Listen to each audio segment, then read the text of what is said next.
முருகா. என் அன்பு பிள்ளையே, இன்னும் சற்று நேரத்தில் உனக்கு ஒரு அழைப்பு வரப்போகின்றது. அந்த அழைப்பில் நான் சொல்லும் பதிலை அவரிடம் நீ சொல்லிவிடு. இல்லை என்றால் உன்னுடைய வாழ்க்கையே வீணாகி விடும் பிள்ளையே. கண் மூடித்தனமாக ஒருவரை நம்பி தகுதி இல்லாதவனை மனம் முடித்து உன்னுடைய வாழ்க்கையில் நிதமும் கஷ்டப்படுகின்றாய். நம்பிக்கை துரோகம் அதிகமாகவே அனுபவித்து விட்டாய். கவலைப்படாதே பிள்ளையே. தகுதி இல்லாதவன் குற்ற உணர்ச்சி இல்லாமல் சந்தோஷமாக வாழும் போது உனக்கு ஏன் மனக்கவலை?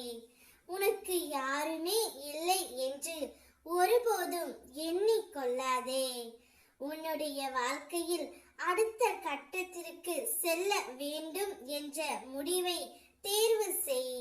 அது நல்ல முடிவாக மட்டுமே இருக்க வேண்டும்.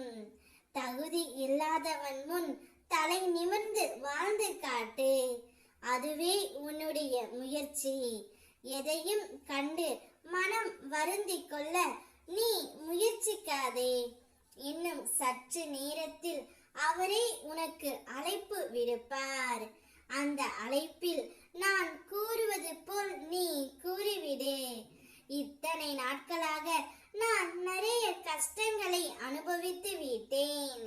இனியும் நான் அவ்வாறு அனுபவிக்க மாட்டேன்.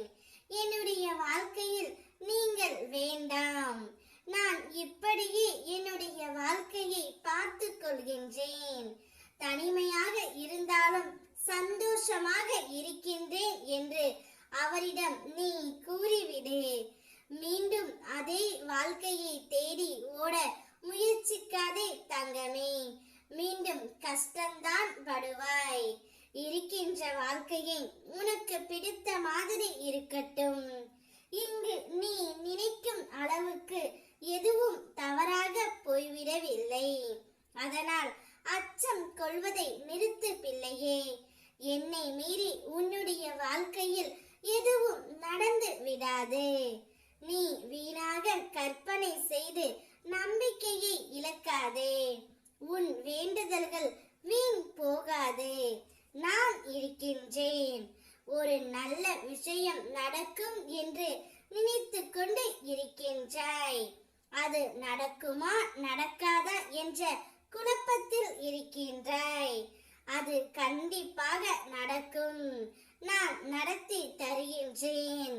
அழகன் முருகனை வழிபட ஆரம்பித்ததிலிருந்து என்னுடைய வாழ்க்கையே மாறியது.